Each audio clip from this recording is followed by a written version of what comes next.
Hey there, home athletes. Happy Saturday. Hope you're having a good weekend so far and you're in the mood for a nice, I don't know, maybe a 25-minute workout today. Why not? Saturday. Got some energy to burn. And of course, you're going to feel a lot better after you get it done. More energy, less stressed. You're going to maybe have an adult beverage or two tonight and not feel so bad about it because you know you did this awesome workout this morning. All right, so 25-minute AMRAP, as many rounds and reps as possible, 25 minutes of 400-meter run, 30 double unders, 20 alternating dumbbell snatches, and 10 Renegade Rows. Got kind of a 4-3-2-1 thing going on there. Let's go through the movements. So we got 400-meter run to start. You, of course, probably already have that mapped out by now. If you haven't, get it done. 200 meters down, 200 meters back. Should take about 2 minutes or so, give or take. Running tips for today, I haven't touched on this for a while. Lean and pull. Those are my two cues for you when it comes to running. So first off, the lean, use your body weight to pull yourself forward. I often see people running kind of totally upright. They're just kind of pushing themselves along with their legs. This is not a good way to run. This is not an efficient way to run. We actually, if we lean just a little bit, specifically from the hips up, just kind of let that gravity pull you forward. So lean into the run, specifically not from the shoulders, but also from the hips. Just kind of pull forward.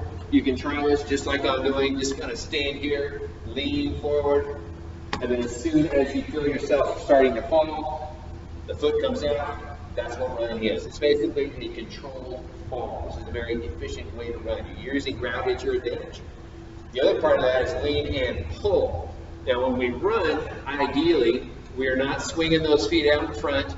We are not landing on the heels. We are not having to come up and over that front leg and do it all over again. That's a very high impact, inefficient way to run.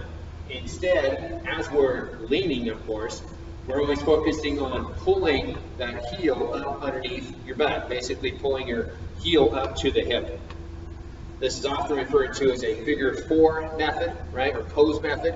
You know, if you kind of look like this from one side, the planted leg, knee slightly bent, and you got a kind of figure four thing going on. And basically what happens is you switch back and forth. Nice light steps, right? See how I'm running like this? This is how I run. My heels are staying directly underneath my hips. And to move forward, you lean. So nice and light, stay on the balls of your feet.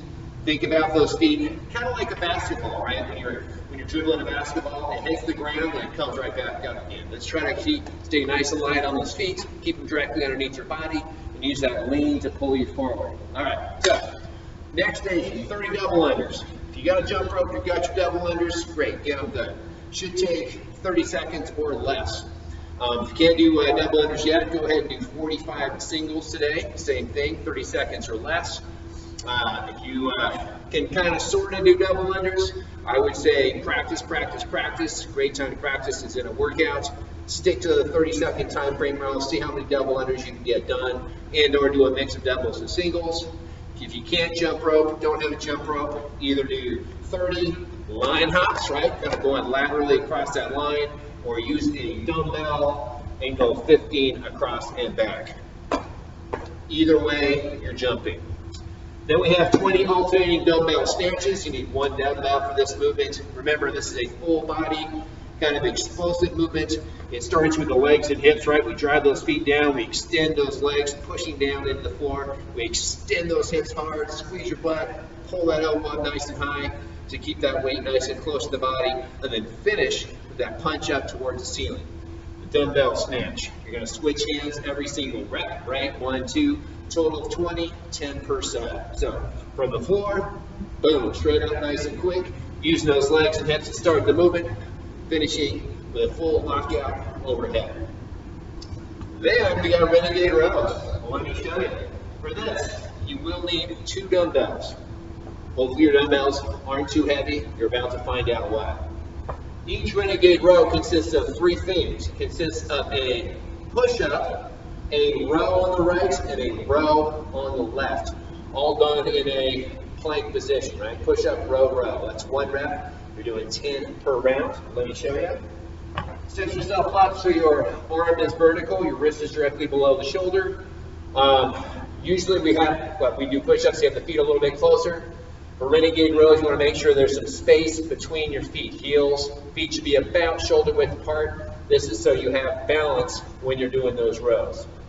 So, set yourself up, little distance between feet, nice tight midline. So we go push up, down and up. We go row on the right, we go row on the left. That's one rep I just did. Another one, push up, row, and row. Then when you're doing your rows, try to maintain a flat plank position, right? Try not to twist from side to side too much. Try not to stick your hips up in the air. Hopefully I didn't do that when I just demonstrated those. Try to maintain that plank position as much as possible. If there's a little bit of deviation, that's fine, but just don't get crazy with it and really stick that butt up in the air. You kind of lose the purpose. So the Renegade Row is an awesome exercise. It combines a upper body push with some upper body pulls. So we're working both front and back of the upper body. Fantastic exercise. I love that one. So once again, how many rounds and reps can you do? 400-meter run, 30 double unders, or something to that effect. 20 snatches, 10 Renegade Rows.